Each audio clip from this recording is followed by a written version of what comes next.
پناہ مانگتا ہوں میں اللہ کی شیطان مردود سے۔ شروع نام سے اللہ کے جو بڑا مہربان نہایت رحم کرنے والا ہے۔ ان کی قوم کے مستکبرین نے کہا کہ اے شعیب، ہم تم کو اور تمہارے ساتھ ایمان لانے والوں کو اپنی بستی سے نکال باہر کریں گے، یا تم بھی پلٹ کر ہمارے مذہب پر آ جاؤ۔ انہوں نے جواب دیا کہ چاہے ہم تمہارے مذہب سے بیزار ہی کیوں نہ ہو، یہ اللہ پر بڑا بہتان ہوگا اگر ہم تمہارے مذہب پر آ جائیں، جبکہ اس نے ہم کو اس مذہب سے نجات دے دی ہے، اور ہمیں حق نہیں ہے کہ ہم تمہارے مذہب پر آ جائیں جب تک کہ خدا خود نہ چاہے۔ ہمارے پروردگار کا علم ہر شے پر حاوی ہے، اور ہمارا اعتماد اسی پر ہے۔ خدایا، تو ہمارے اور ہماری قوم کے درمیان حق سے فیصلہ فرما دے کہ تو بہترین فیصلہ کرنے والا ہے۔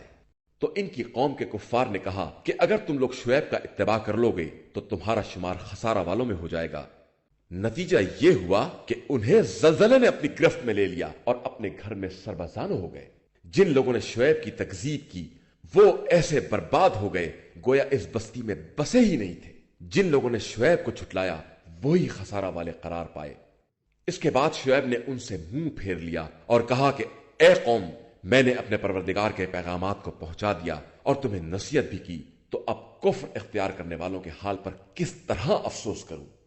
اور ہم نے جب بھی کسی قریہ میں کوئی نبی بھیجا تو اہل قریہ کو نافرمانی پر سختی اور پریشانی میں مبتلا کیا کہ شاید وہ لوگ ہماری بارگاہ میں تذرہ و زاری کریں۔ پھر ہم نے برائی کی جگہ اچھائی دے دی، یہاں تک کہ وہ لوگ بڑھ نکلے اور کہنے لگے کہ یہ تکلیف و راحت تو ہمارے بزرگوں تک بھی آ چکی ہے۔ تو ہم نے اچانک انہیں اپنی گرفت میں لے لیا اور انہیں اس کا شعور بھی نہ ہو سکا۔ اور اگر اہل قریہ ایمان لے آتے اور تقوی اختیار کر لیتے تو ہم ان کے لیے زمین و آسمان سے برکتوں کے دروازے کھول دیتے، لیکن انہوں نے تکذیب کی تو ہم نے ان کو ان کے اعمال کی گرفت میں لے لیا۔ کیا اہل قریہ اس بات سے مامون ہے کہ یہ سوتے ہی رہے اور ہمارا عذاب رات و رات نازل ہو جائے، یا اس بات سے مطمئن ہیں کہ یہ کھیل کود میں مصروف رہیں اور ہمارا عذاب دن دھاڑے نازل ہو جائے؟ کیا یہ لوگ خدائی تدبیر کی طرف سے مطمئن ہو گئے ہیں، جبکہ ایسا اطمینان صرف گھاٹے میں رہنے والوں کو ہوتا ہے؟ کیا ایک قوم کے بعد دوسرے زمین کے وارث ہونے والوں کو یہ ہدایت نہیں ملتی کہ اگر ہم چاہتے تو ان کے گناہوں کی بنا پر انہیں بھی مبتلا مصیبت کر دیتے اور ان کے دلوں پر مہر لگا دیتے اور پھر انہیں کچھ سنائی نہ دیتا؟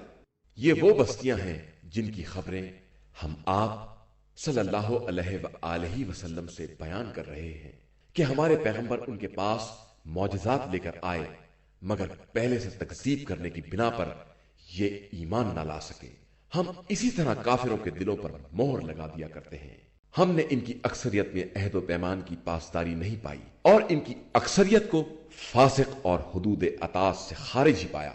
پھر ان سب کے بعد ہم نے موسیٰ کو اپنی نشانیاں دے کر فرعون اور اس کی قوم کی طرف بھیجا، تو ان لوگوں نے بھی ظلم کیا۔ تو اب دیکھو کہ فساد کرنے والوں کا انجام کیا ہوتا ہے۔ اور موسیٰ نے فرعون سے کہا کہ میں رب العالمین کی طرف سے فرستادہ پیغمبر ہوں، میرے لیے لازم ہے کہ میں خدا کے بارے میں حق کے علاوہ کچھ نہ کہوں۔ میں تیرے پاس تیرے رب کی طرف سے معجزہ لے کر آیا ہوں، لہٰذا بنی اسرائیل کو میرے ساتھ بھیج دے۔ اس نے کہا کہ اگر تم معجزہ لائے ہو اور اپنی بات میں سچے ہو تو وہ معجزہ پیش کرو۔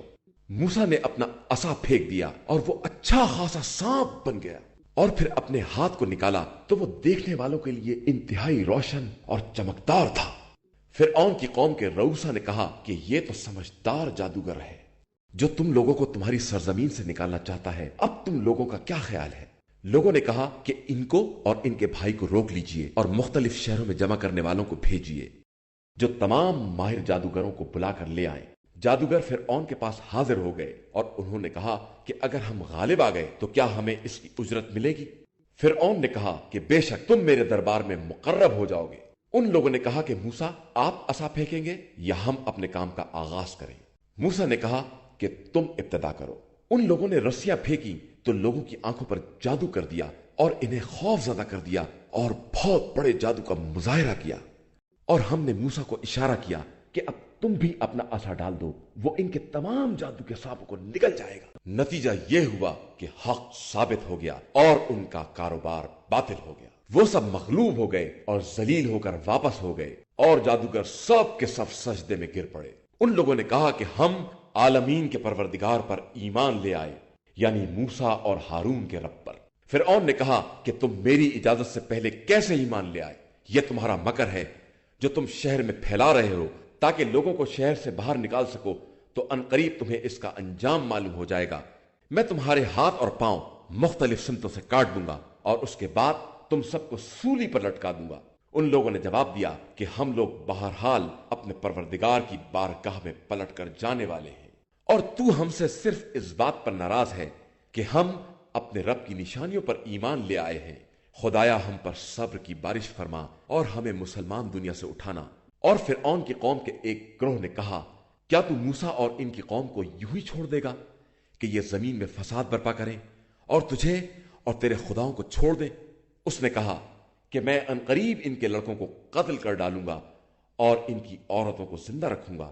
میں ان پر قوت اور غلبہ رکھتا ہوں۔ موسیٰ نے اپنی قوم سے کہا کہ اللہ سے مدد مانگو اور صبر کرو، زمین اللہ کی ہے، وہ اپنے بندوں میں جس کو چاہتا ہے وارث بناتا ہے، اور انجام کار بہرحال صاحبان تقوی کے لیے ہے۔ قوم نے کہا کہ ہم تمہارے آنے سے پہلے بھی ستائے گئے اور تمہارے آنے کے بعد بھی ستائے گئے۔ موسیٰ نے جواب دیا کہ عنقریب تمہارا پروردگار تمہارے دشمن کو ہلاک کر دے گا اور تمہیں زمین میں اس کا جانشین بنا دے گا، اور پھر دیکھے گا کہ تمہارا طرز عمل کیسا ہوتا ہے۔ اور ہم نے آل فرعون کو قحط اور ثمرات کی کمی کی گرفت میں لے لیا کہ شاید وہ اسی طرح نصیحت حاصل کر سکیں۔ اس کے بعد جب ان کے پاس کوئی نیکی آئی تو انہوں نے کہا یہ تو ہمارا حق ہے، اور جب برائی آئی تو کہنے لگے کہ یہ موسیٰ اور ان کے ساتھیوں کا اثر ہے۔ آگاہ ہو جاؤ کہ ان کی بدشگونی کے اسباب خدا کے یہاں معلوم ہیں، لیکن ان کی اکثریت اس راز سے بے خبر ہے۔ اور قوم والوں نے کہا کہ موسیٰ تم کتنی ہی نشانیاں جادو کرنے کے لیے لاؤ، ہم تم پر ایمان لانے والے نہیں ہیں۔ پھر ہم نے ان پر طوفان، ٹڈی، جوں، مینڈک اور خون کو مفصل نشانی بنا کر بھیجا، لیکن ان لوگوں نے استکبار اور انکار سے کام لیا، اور یہ لوگ واقعاً مجرم لوگ تھے۔ اور جب ان پر عذاب نازل ہو گیا تو کہنے لگے کہ موسیٰ اپنے رب سے دعا کرو جس بات کا اس نے وعدہ کیا ہے، اگر تم نے اس عذاب کو دور کرا دیا تو ہم تم پر ایمان بھی لے آئیں گے اور بنی اسرائیل کو تمہارے حوالے بھی کر دیں گے۔ اس کے بعد جب ہم نے ایک مدت کے لیے عذاب کو برطرف کر دیا تو پھر اپنے عہد کو توڑنے والوں میں شامل ہو گئے۔ پھر ہم نے ان سے انتقام لیا اور انہیں دریا میں غرق کر دیا کہ انہوں نے ہماری آیات کو جھٹلایا تھا اور ان کی طرف سے غفلت برتنے والے تھے۔ اور ہم نے مستضعفین کو شرق و غرب زمین کا وارث بنا دیا اور اس میں برکت عطا کر دی، اور اس طرح بنی اسرائیل پر اللہ کی بہترین بات تمام ہو گئی کہ انہوں نے صبر کیا تھا، اور جو کچھ فرعون اور اس کی قوم والے بنا رہے تھے ہم نے سب کو برباد کر دیا اور ان کی اونچی اونچی عمارتوں کو مسمار کر دیا۔ اور ہم نے بنی اسرائیل کو دریا پار پہنچا دیا تو وہ ایک ایسی قوم کے پاس پہنچے جو اپنے بتوں کے گرد مجمع لگائے بیٹھی تھی۔ ان لوگوں نے موسیٰ سے کہا کہ موسیٰ ہمارے لیے بھی ایسا ہی خدا بنا دو جیسا کہ ان کا خدا ہے۔ انہوں نے کہا کہ تم لوگ بالکل جاہل ہو، ان لوگوں کا نظام برباد ہونے والا اور ان کے اعمال باطل ہیں۔ کیا میں خدا کے علاوہ تمہارے لیے دوسرا خدا تلاش کروں جبکہ اس نے تمہیں عالمین پر فضیلت دی ہے؟ اور جب ہم نے تم کو فرعون والوں سے نجات دی جو تمہیں بدترین عذاب میں مبتلا کر رہے تھے، تمہارے لڑکوں کو قتل کر رہے تھے اور لڑکیوں کو خدمت کے لیے باقی رکھ رہے تھے، اور اس میں تمہارے لیے پروردگار کی طرف سے سخت ترین امتحان تھا، اور ہم نے موسیٰ سے 30 راتوں کا وعدہ لیا، اسے 10 مزید راتوں سے مکمل کر دیا کہ اس طرح ان کے رب کا وعدہ 40 راتوں کا وعدہ ہو گیا۔ اور انہوں نے اپنے بھائی ہارون سے کہا کہ تم قوم میں میری نیابت کرو اور اصلاح کرتے رہو، اور خبردار مفسدوں کے راستے کا اتباع نہ کرنا۔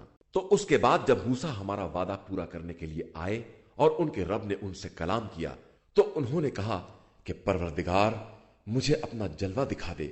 ارشاد ہوا تم ہرگز مجھے نہیں دیکھ سکتے ہو، البتہ پہاڑ کی طرف دیکھو، اگر یہ اپنی جگہ پر قائم رہ گیا تو پھر مجھے دیکھ سکتے ہو۔ اس کے بعد جب پہاڑ پر پروردگار کی تجلی ہوئی تو پہاڑ چور چور ہو گیا اور موسیٰ بے ہوش ہو کر گر پڑے۔ پھر جب انہیں ہوش آیا تو کہنے لگے کہ پروردگار تو پاک و پاکیزہ ہے، اور میں تیری بارگاہ میں توبہ کرتا ہوں، اور میں سب سے پہلا ایمان لانے والا ہوں۔ ارشاد ہوا کہ موسیٰ ہم نے تمام انسانوں میں اپنی رسالت اور اپنے کلام کے لیے تمہارا انتخاب کیا ہے، لہٰذا اب اس کتاب کو لے لو اور اللہ کے شکر گزار بندوں میں ہو جاؤ۔ اور ہم نے توریت کی تختیوں میں ہر شے میں سے نصیحت کا حصہ اور ہر چیز کی تفصیل لکھ دی ہے، لہذا اسے مضبوطی کے ساتھ پکڑ لو اور اپنی قوم کو حکم دو کہ اس کی اچھی اچھی باتوں کو لے لے۔ میں عنقریب تمہیں فاسقین کے گھر دکھلا دوں گا۔ میں عنقریب اپنی آیتوں کی طرف سے ان لوگوں کو پھیر دوں گا جو روئے زمین میں ناحق اکڑتے پھرتے ہیں، اور یہ کسی بھی نشانی کو دیکھ لیں ایمان لانے والے نہیں ہیں۔ ان کا حال یہ ہے کہ ہدایت کا راستہ دیکھیں گے تو اسے اپنا راستہ نہ بنائیں گے، اور گمراہی کا راستہ دیکھیں گے تو اسے فوراً اختیار کر لیں گے۔ یہ سب اس لیے ہے کہ انہوں نے ہماری نشانیوں کو جھٹلایا ہے اور ان کی طرف سے غافل تھے۔ اور جن لوگوں نے ہماری نشانیوں اور آخرت کی ملاقات کو جھٹلایا ہے، ان کے اعمال برباد ہیں، اور ظاہر ہے کہ انہیں ویسا ہی تو بدلہ دیا جائے گا جیسا اعمال کر رہے تھے۔ اور موسیٰ کی قوم نے ان کے بعد اپنے زیورات سے گوسالے کا مجسمہ بنایا جس میں آواز بھی تھی۔ کیا ان لوگوں نے نہیں دیکھا کہ وہ نہ بات کرنے کے لائق ہے اور نہ کوئی راستہ دکھا سکتا ہے؟ انہوں نے اسے خدا بنا لیا، اور وہ لوگ واقعاً ظلم کرنے والے تھے۔ اور جب وہ پچھتائے اور انہوں نے دیکھ لیا کہ وہ بہک گئے ہیں تو کہنے لگے کہ اگر ہمارا پروردگار ہمارے اوپر رحم نہ کرے گا اور ہمیں معاف نہ کرے گا تو ہم خسارہ والوں میں شامل ہو جائیں گے۔ اور جب موسیٰ اپنی قوم کی طرف واپس آئے تو غیظ و غضب کے عالم میں کہنے لگے کہ تم نے میرے بعد بہت بری حرکت کی ہے۔ تم نے حکم خدا کے آنے میں کس قدر عجلت سے کام لیا ہے۔ اور پھر انہوں نے توریت کی تختیوں کو ڈال دیا اور اپنے بھائی کا سر پکڑ کر کھینچنے لگے۔ ہارون نے کہا، بھائی، قوم نے مجھے کمزور بنا دیا تھا اور قریب تھا کہ مجھے قتل کر دیتے، تو میں کیا کرتا؟ آپ دشمنوں کو تانے کا موقع نہ دیجیے اور میرا شمار ظالمین کے ساتھ نہ کیجیے۔ موسیٰ نے کہا کہ پروردگار، مجھے اور میرے بھائی کو معاف کر دے اور ہمیں اپنی رحمت میں داخل کر لے کہ تو سب سے زیادہ رحم کرنے والا ہے۔ بے شک جن لوگوں نے گوسالے کو اختیار کیا ہے، ان قریب ان پر غضب پروردگار نازل ہوگا اور ان کے لیے زندگانی دنیا میں بھی ذلت ہے، اور ہم اسی طرح افطرا کرنے والوں کو سزا دیا کرتے ہیں۔ اور جن لوگوں نے برے اعمال کیے اور پھر توبہ کر لی اور ایمان لے آئے تو توبہ کے بعد تمہارا پروردگار بہت بخشنے والا بڑا مہربان ہے۔ اس کے بعد جب موسیٰ کا غصہ ٹھنڈا پڑ گیا تو انہوں نے تختیوں کو اٹھا لیا، اور اس کے نسخے میں ہدایت اور رحمت کی باتیں تھیں ان لوگوں کے لیے جو اپنے پروردگار سے ڈرنے والے تھے۔ اور موسیٰ نے ہمارے وعدے کے لیے اپنی قوم کے 70 افراد کا انتخاب کیا۔ پھر اس کے بعد جب ایک جھٹکے نے انہیں اپنی لپیٹ میں لے لیا تو کہنے لگے کہ پروردگار، اگر تو چاہتا تو انہیں پہلے ہی ہلاک کر دیتا اور مجھے بھی۔ کیا اب ان احمقوں کی حرکت کی بنا پر ہمیں بھی ہلاک کر دے گا؟ یہ تو صرف تیرا امتحان ہے، جس سے جس کو چاہتا ہے گمراہی میں چھوڑ دیتا ہے اور جس کو چاہتا ہے ہدایت دے دیتا ہے۔ تو ہمارا ولی ہے، ہمیں معاف کر دے اور ہم پر رحم فرما کہ تو بڑا بخشنے والا ہے، اور ہمارے لیے اس دار دنیا اور آخرت میں نیکی لکھ دے، ہم تیری ہی طرف رجوع کر رہے ہیں۔ ارشاد ہوا کہ میرا عذاب جسے میں چاہوں گا اس تک پہنچے گا، اور میری رحمت ہر شے پر وسیع ہے، جسے میں عنقریب ان لوگوں کے لیے لکھ دوں گا جو خوف خدا رکھنے والے، زکوٰۃ ادا کرنے والے اور ہماری نشانیوں پر ایمان لانے والے ہیں۔ جو لوگ رسول نبی صلی اللہ علیہ وآلہ وسلم امی کا اتباع کرتے ہیں، جس کا ذکر اپنے پاس توریت اور انجیل میں لکھا ہوا پاتے ہیں کہ وہ نیکیوں کا حکم دیتا ہے اور برائیوں سے روکتا ہے، اور پاکیزہ چیزوں کو حلال قرار دیتا ہے اور خبیث چیزوں کو حرام قرار دیتا ہے، اور ان پر سے احکام کے سنگین بوجھ اور قید و بند کو اٹھا دیتا ہے۔ بس جو لوگ اس پر ایمان لائے، اس کا احترام کیا، اس کی امداد کی اور اس نور کا اتباع کیا جو اس کے ساتھ نازل ہوا ہے، وہی در حقیقت فلاح یافتہ اور کامیاب ہیں۔ پیغمبر صلی اللہ علیہ وآلہ وسلم، کہہ دو کہ میں تم سب کی طرف اس اللہ کا رسول اور نمائندہ ہوں جس کے لیے زمین و آسمان کی مملکت ہے، اس کے علاوہ کوئی خدا نہیں ہے، وہی حیات دیتا ہے اور وہی موت دیتا ہے، لہذا اللہ اور اس کے پیغمبر صلی اللہ علیہ وآلہ وسلم امی پر ایمان لے آؤ جو اللہ اور اس کے کلمات پر ایمان رکھتا ہے، اور اسی کا اتباع کرو کہ شاید اسی طرح ہدایت یافتہ ہو جاؤ۔ اور موسیٰ کی قوم میں ایک ایسی جماعت بھی ہے جو حق کے ساتھ ہدایت کرتی ہے اور معاملات میں حق و انصاف کے ساتھ کام کرتی ہے، اور ہم نے بنی اسرائیل کو یعقوب کی 12 اولاد کے 12 حصوں پر تقسیم کر دیا، اور موسیٰ کی طرف وحی کی جب ان کی قوم نے پانی کا مطالبہ کیا کہ زمین پر عصا مار دو۔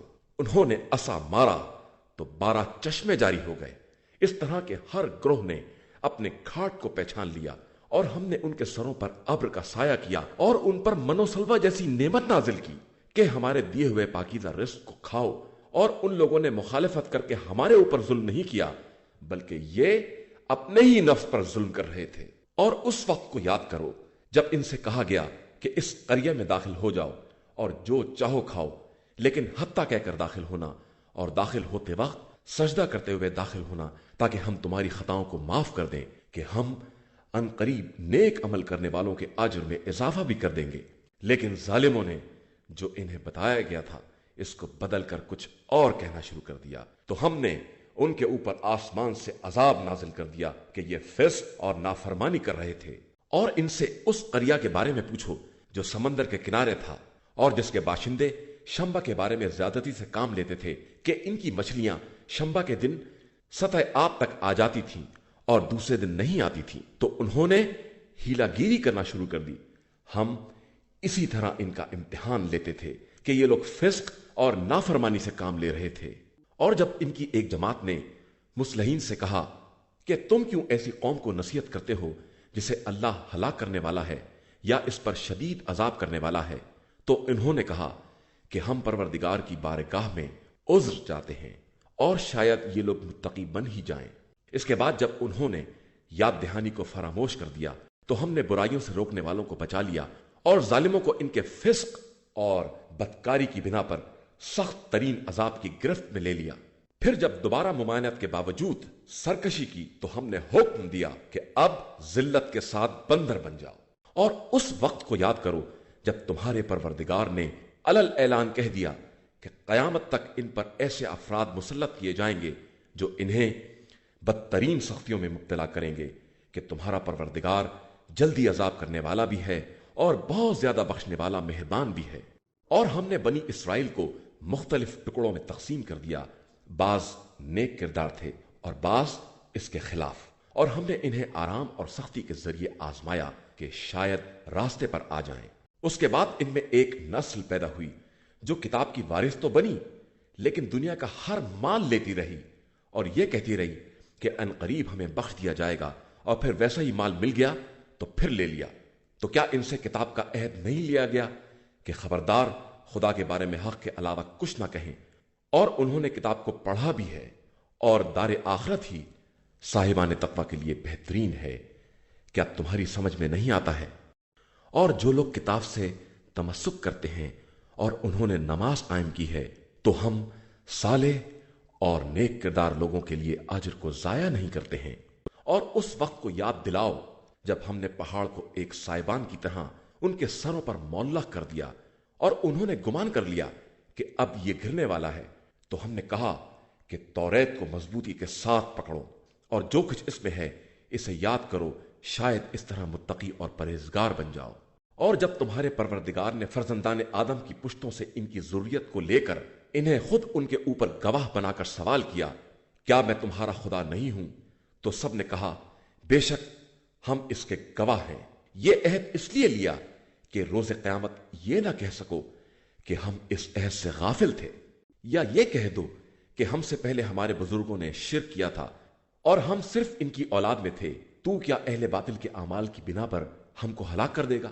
اور اسی طرح ہم آیتوں کو مفصل بیان کرتے ہیں اور شاید یہ لوگ پلٹ کر آ جائیں۔ اور انہیں اس شخص کی خبر سنائیے جس کو ہم نے اپنی آیتیں عطا کی، پھر وہ ان سے بالکل الگ ہو گیا اور شیطان نے اس کا پیچھا پکڑ لیا تو وہ گمراہوں میں ہو گیا۔ اور اگر ہم چاہتے تو اسے انہی آیتوں کے سبب بلند کر دیتے، لیکن وہ خود زمین کی طرف جھک گیا اور اس نے خواہشات کی پیروی اختیار کر لی۔ تو اب اس کی مثال کتے جیسی ہے، اس پر حملہ کرو تو بھی زبان نکالے رہے اور چھوڑ دو تو بھی زبان نکالے رہے۔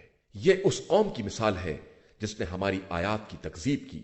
تو اب آپ صلی اللہ علیہ وآلہ وسلم ان قصوں کو بیان کریں کہ شاید یہ غور و فکر کرنے لگیں۔ کس قدر بری مثال ہے اس قوم کی جس نے ہماری آیات کی تکذیب کی، اور وہ لوگ اپنے ہی نفس پر ظلم کر رہے تھے۔ جس کو خدا ہدایت دے دے وہی ہدایت یافتہ ہے، اور جس کو گمراہی میں چھوڑ دے وہی خسارہ والوں میں ہے۔ اور یقیناً ہم نے انسان و جنات کی ایک کثیر تعداد کو گویا جہنم کے لیے پیدا کیا ہے کہ ان کے پاس دل ہیں مگر سمجھتے نہیں ہیں، اور آنکھیں ہیں مگر دیکھتے نہیں ہیں، اور کان ہیں مگر سنتے نہیں ہیں۔ یہ چوپایوں جیسے ہیں، بلکہ ان سے بھی زیادہ گمراہ ہیں، اور یہی لوگ اصل میں غافل ہیں۔ اور اللہ ہی کے لیے بہترین نام ہے، لہذا اسے انہی کے ذریعے پکارو، اور ان لوگوں کو چھوڑ دو جو اس کے ناموں میں بے دینی سے کام لیتے ہیں۔ ان قریب انہیں ان کے اعمال کا بدلہ دیا جائے گا۔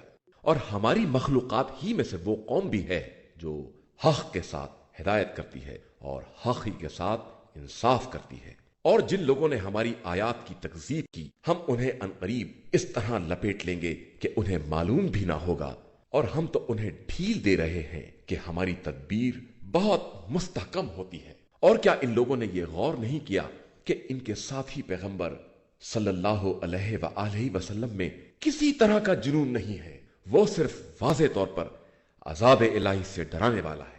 اور کیا ان لوگوں نے زمین و آسمان کی حکومت اور خدا کی تمام مخلوقات پر غور نہیں کیا، اور یہ کہ شاید ان کی اجل قریب آ گئی ہو تو یہ اس کے بعد کس بات پر ایمان لے آئیں گے؟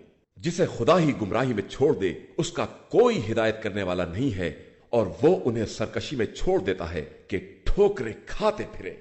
پیغمبر صلی اللہ علیہ وآلہ وسلم یہ آپ سے قیامت کے بارے میں سوال کرتے ہیں کہ اس کا ٹھکانہ کب ہے، تو کہہ دیجئے کہ اس کا علم میرے پروردگار کے پاس ہے، وہی اس کو بر وقت ظاہر کرے گا۔ یہ قیامت زمین و آسمان دونوں کے لیے بہت گراں ہے اور تمہارے پاس اچانک آنے والی ہے۔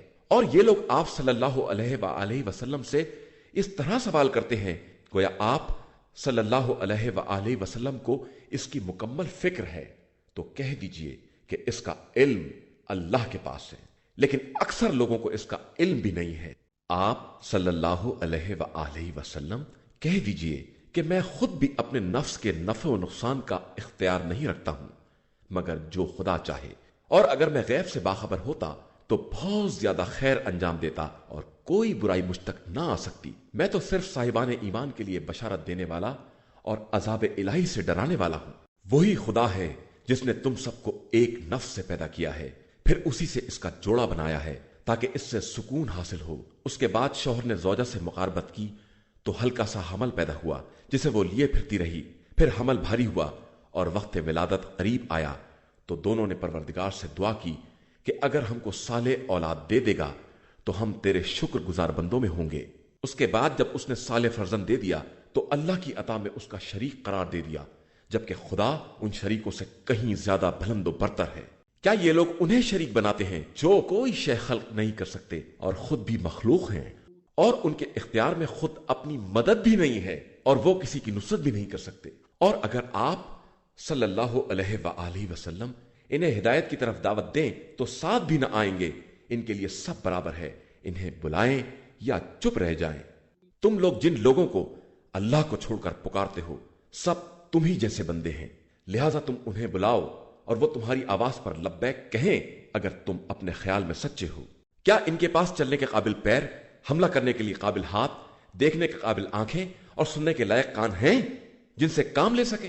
آپ صلی اللہ علیہ وآلہ وسلم کہہ دیجئے کہ تم لوگ اپنے شرکا کو بلاؤ اور جو مکر کرنا چاہتے ہو کرو، اور ہرگز مجھے مہلت نہ دو، دیکھو تم کیا کر سکتے ہو۔ بے شک میرا مالک و مختار وہ خدا ہے جس نے کتاب نازل کی ہے اور وہ نیک بندوں کا والی و وارث ہے، اور اسے چھوڑ کر تم جنہیں پکارتے ہو وہ نہ تمہاری مدد کر سکتے ہیں اور نہ اپنے ہی کام آ سکتے ہیں۔ اگر تم ان کو ہدایت کی دعوت دو گے تو سن بھی نہ سکیں گے، اور دیکھو گے تو ایسا لگے گا جیسے تمہاری ہی طرف دیکھ رہے ہیں، حالانکہ دیکھنے کے لائق بھی نہیں ہیں۔ آپ صلی اللہ علیہ وآلہ وسلم عفو کا راستہ اختیار کریں، نیکی کا حکم دیں اور جاہلوں سے کنارہ کشی کریں، اور اگر شیطان کی طرف سے کوئی غلط خیال پیدا کیا جائے تو خدا کی پناہ مانگیں کہ وہ ہر شے کا سننے والا اور جاننے والا ہے۔ جو لوگ صاحبان تقویٰ ہیں جب شیطان کی طرف سے کوئی خیال چھونا بھی چاہتا ہے تو خدا کو یاد کرتے ہیں اور حقائق کو دیکھنے لگتے ہیں، اور مشرکین کے برادران شیاطین انہیں گمراہی میں کھینچ رہے ہیں اور اس میں کوئی کوتاہی نہیں کرتے ہیں۔ اور اگر آپ صلی اللہ علیہ وآلہ وسلم ان کے پاس کوئی نشانی نہ لائیں تو کہتے ہیں کہ خود آپ صلی اللہ علیہ وآلہ وسلم کیوں نہیں منتخب کر لیتے؟ تو کہہ دیجئے کہ میں تو صرف وہی پروردگار کا اتباع کرتا ہوں، یہ قرآن تمہارے پروردگار کی طرف سے دلائل، ہدایت اور صاحبان ایمان کے لیے رحمت کی حیثیت رکھتا ہے۔ اور جب قرآن کی تلاوت کی جائے تو خاموش ہو کر غور سے سنو کہ شاید تم پر رحمت نازل ہو جائے، اور خدا کو اپنے دل ہی دل میں تضرع اور خوف کے ساتھ یاد کرو، اور قول کے اعتبار سے بھی اسے کم بلند آواز سے صبح و شام یاد کرو، اور خبردار غافلوں میں نہ ہو جاؤ۔ جو لوگ اللہ کی بارگاہ میں مقرب ہیں وہ اس کی عبادت سے تکبر نہیں کرتے ہیں اور اسی کی بارگاہ میں سجدہ ریز رہتے ہیں۔ شروع نام سے اللہ کے جو بڑا مہربان نہایت رحم کرنے والا ہے۔ پیغمبر صلی اللہ علیہ وآلہ وسلم، یہ لوگ آپ سے انفال کے بارے میں سوال کرتے ہیں تو آپ صلی اللہ علیہ وآلہ وسلم کہہ دیجئے کہ انفال سب اللہ اور رسول کے لیے ہیں، لہذا تم لوگ اللہ سے ڈرو اور آپس میں اصلاح کرو اور اللہ اور رسول کی اطاعت کرو اگر تم اس پر ایمان رکھنے والے ہو۔ صاحبان ایمان در حقیقت وہ لوگ ہیں جن کے سامنے ذکر خدا کیا جائے تو ان کے دلوں میں خوف خدا پیدا ہو، اور اس کی آیتوں کی تلاوت کی جائے تو ان کے ایمان میں اضافہ ہو جائے، اور وہ لوگ اللہ ہی پر توکل کرتے ہیں۔ وہ لوگ نماز قائم کرتے ہیں اور ہمارے دیے ہوئے رزق میں سے انفاق بھی کرتے ہیں، یہی لوگ حقیقتاً صاحب ایمان ہیں، اور انہی کے لیے پروردگار کے یہاں درجات اور مغفرت اور باعزت روزی ہے۔ جس طرح تمہارے رب نے تمہیں تمہارے گھر سے حق کے ساتھ برآمد کیا، اگرچہ مومنین کی ایک جماعت اسے ناپسند کر رہی تھی، یہ لوگ آپ صلی اللہ علیہ وآلہ وسلم سے حق کے واضح ہو جانے کے بعد بھی اس کے بارے میں بحث کرتے ہیں، جیسے کہ موت کی طرف ہکائے جا رہے ہوں اور حسرت سے دیکھ رہے ہوں۔ اور اس وقت کو یاد کرو جبکہ خدا تم سے وعدہ کر رہا تھا کہ دو گروہوں میں سے ایک تمہارے لیے بہرحال ہے، اور تم چاہتے تھے کہ وہ طاقت والا گروہ نہ ہو، اور اللہ اپنے کلمات کے ذریعے حق کو ثابت کرنا چاہتا ہے اور کفار کے سلسلے کو قطع کر دینا چاہتا ہے تاکہ حق ثابت ہو جائے اور باطل فنا ہو جائے، چاہے مجرمین اسے کسی قدر برا کیوں نہ سمجھیں۔ جب تم پروردگار سے فریاد کر رہے تھے تو اس نے تمہاری فریاد سن لی کہ میں 1000 ملائکہ سے تمہاری مدد کر رہا ہوں جو برابر ایک کے پیچھے ایک آ رہے ہیں، اور اسے ہم نے صرف ایک بشارت قرار دیا تاکہ تمہارے دل مطمئن ہو جائیں، اور مدد تو صرف اللہ ہی کی طرف سے ہے، اللہ ہی صاحب عزت اور صاحب حکمت ہے۔ جس وقت خدا تم پر نیند غالب کر رہا تھا جو تمہارے لیے باعث سکون تھی، اور آسمان سے پانی نازل کر رہا تھا تاکہ تمہیں پاکیزہ بنا دے اور تم سے شیطان کی کثافت کو دور کر دے اور تمہارے دلوں کو مطمئن بنا دے اور تمہارے قدموں کو ثبات عطا کر دے۔ اور جب تمہارا پروردگار ملائکہ کو وحی کر رہا تھا کہ میں تمہارے ساتھ ہوں، لہذا تم صاحبان ایمان کو ثبات قدم عطا کرو، میں ان قریب کفار کے دلوں میں روب پیدا کر دوں گا، لہذا تم کفار کی گردن کو مار دو اور ان کی تمام انگلیوں کے پور پور کاٹ دو۔ یہ اس لیے ہے کہ ان لوگوں نے خدا اور رسول صلی اللہ علیہ وآلہ وسلم کی مخالفت کی ہے، اور جو خدا اور رسول صلی اللہ علیہ وآلہ وسلم کی مخالفت کرے گا تو خدا اس کے لیے سخت عذاب کرنے والا ہے۔ یہ تو دنیا کی سزا ہے جسے یہاں چکھو، اور اس کے بعد کافروں کے لیے جہنم کا عذاب بھی ہے۔ اے ایمان والو، جب کفار سے میدان جنگ میں ملاقات کرو تو خبردار انہیں پیٹھ نہ دکھانا، اور جو آج کے دن پیٹھ دکھائے گا وہ غضب الہی کا حقدار ہوگا، اور اس کا ٹھکانہ جہنم ہوگا جو بدترین انجام ہے، علاوہ ان لوگوں کے جو جنگی حکمت عملی کی بنا پر پیچھے ہٹ جائیں یا کسی دوسرے گروہ کی پناہ لینے کے لیے اپنی جگہ چھوڑ دیں۔ بس تم لوگوں نے ان کفار کو قتل نہیں کیا بلکہ خدا نے قتل کیا ہے، اور پیغمبر آپ صلی اللہ علیہ وآلہ وسلم نے سنگریزے نہیں پھینکے ہیں بلکہ خدا نے پھینکے ہیں تاکہ صاحبان ایمان پر خوب اچھی طرح احسان کر دیں کہ وہ سب کی سننے والا اور سب کا حال جاننے والا ہے۔ یہ تو یہ احسان ہے، اور خدا